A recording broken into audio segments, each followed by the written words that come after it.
આજે લોકસભામાં ગુજરાતની 26 લોકસભામાંથી 25 લોકસભાના મતદાનનો દિવસ છે.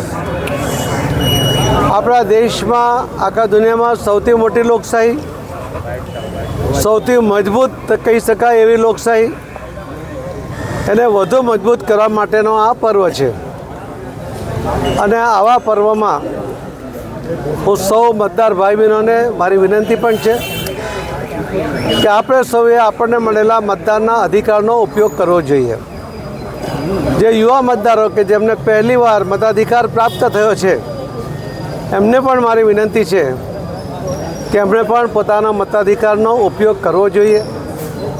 લોકશાહીને મજબૂત કરવા માટે આ પ્રયત્ન છે અને એ પ્રયત્નમાં બધાએ પોતે ભાગ લેવો જોઈએ.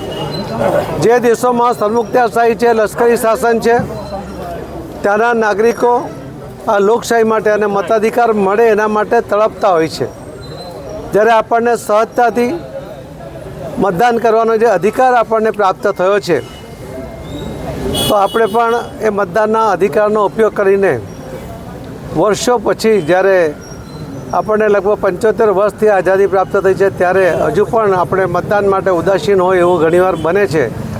એ ના બને અને કોઈપણ સંજોગોમાં આ મતદાનનો અધિકારનો ઉપયોગ થાય એવી મારી સૌ ભાઈ બહેનોને આખા ગુજરાતમાં સૌને મારી નમ્ર વિનંતી છે. ખૂબ ખૂબ આભાર. ધન્યવાદ.